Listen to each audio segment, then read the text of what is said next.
Well, you graduate high school Yes. and you have various like service jobs, I guess. Yeah, I did. And then you decide to do music. Yeah, And when you decide to do that full time, that's a rough road. it is. It is. And it got to the point where you were actually homeless. Yeah, it was. Okay, so describe what happened. Well, I finally decided I was working at Top Golf or whatever. I had been working at Top Golf for a few years. I don't know if you've ever experienced Top Golf, but Top Golf is a fun place. And so when Top Golf came to Atlanta, it first opened up in the city of Alpharetta, and then I was working there, and then it opened up in Atlanta, Midtown. And then I had other jobs previous to that. I was working at Metro PCS. I was working at Chili's. I mean, I'm sorry, not Chili's, Applebee's, and Steak and Shake, and so forth and so on. But I just kind of like after working at Top Golf for probably like 2.5 years, I just kind of got like tired of it, and I just felt like I was being like used and abused for so much less. You know what I mean? Like it was like I was putting in so much work to only get. You know what I'm saying? I was struggling to get like $700 every 2 weeks because that was when our paycheck would come. You know what I'm saying? So we like I don't know, we would go based off of tips, and they weren't paying at the time. They weren't paying like a good hourly wage. Like it was like you get $2.10 an hour and then plus tips. So basically you're living off of tips. You know what I mean? So I got to the point to where I just started realizing, like, mind you, I lived in Gwinnett at the time, and then I'm traveling all the way to Atlanta. So my thing is this, like, that's like about a 35-minute drive. My thing is this, if you gonna have me at work at 8 o'clock in the morning, I better be making damn near $200-300 or whatever around that time or more. You know what I'm saying? For me to like, for it to be worth it. And I remember like my last few days I was working there, I was just like, I was working from 8 o'clock to 6 p.m., 8 o'clock in the morning. Believe it or not, people would want to golf in the morning. And I was working there from 8 a.m. to 6 p.m. And I remember a few days I had only went home with like $30-40. Working all those hours, putting in all that work to only be making $30-40 when I ended my shift. So then it was other people that wanted to pay me when I started going viral. They wanted to pay me like $300-400 for a photo shoot for 30 minutes.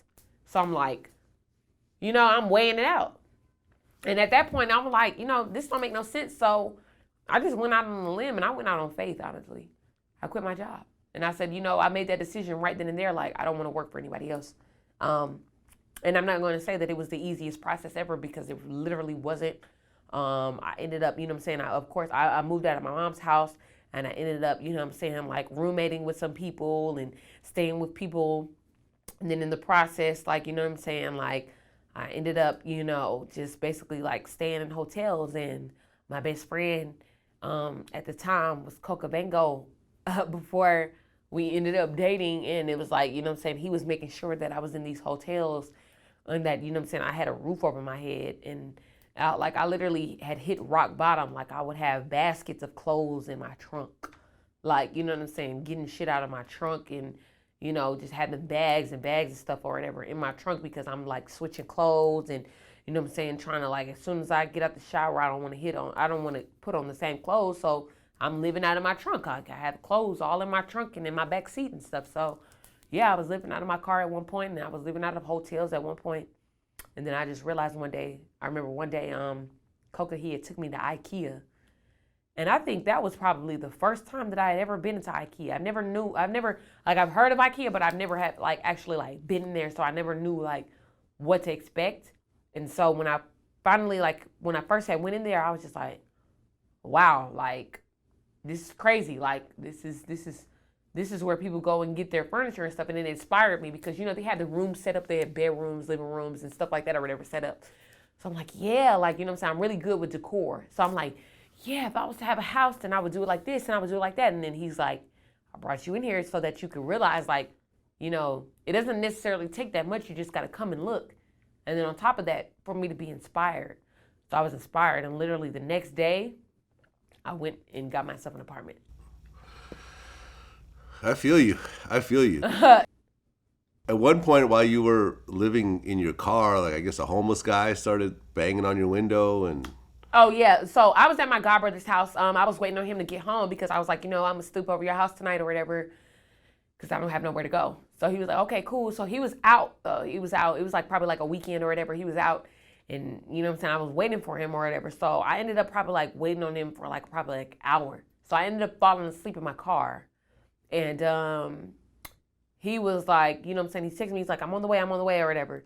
So I'm like, okay. So, but I ended up falling asleep in my car. So where the street is at, like, it's in front of like these nice apartments or whatever, these nice condos and stuff or whatever. But it's on like a main street too, and it's by like a train station. So of course, like around train stations in Atlanta, like you be having a lot of like, you know what I'm saying, you might have a lot of like little weird people that be hanging around. You know what I mean? So I'm in my car and I didn't fell asleep, so I done dozed off. Boom.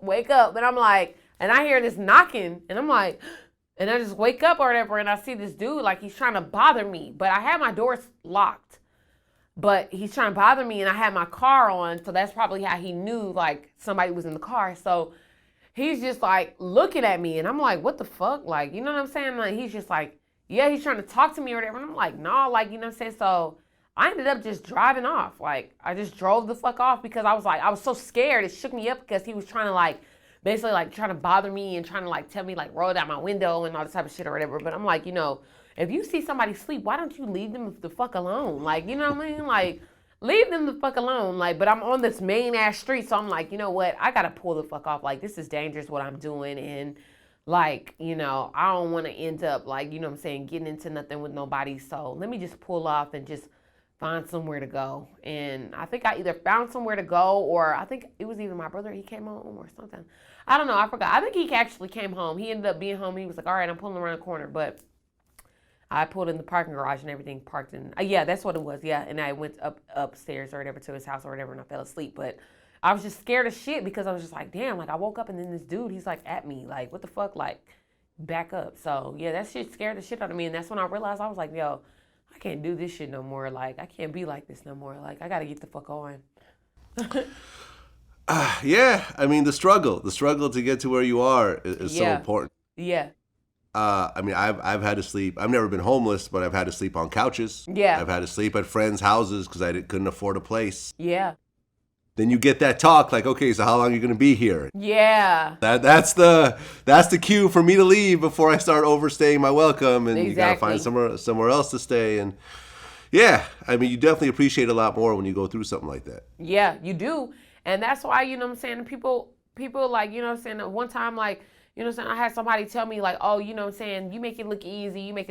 And I'm like, you know, what you have to understand is that at the end of the day, I came from a lot of bullshit as well too. It was never easy for me. I make it look easy because that's what I'm supposed to do. And you have to understand, like, it was never easy for me. Like, you know what I'm saying, I didn't have just the best of team. Like, even now, you know what I'm saying, I don't have the best of teams and whatever the case may be, but you know, it just is what it is. Like, you know what I'm saying, it's a situation going on. So it's like, you know, like I've had to build and I had to grind and I had to do stuff or whatever for my own benefit. So it's like, I mean, it just is what it is.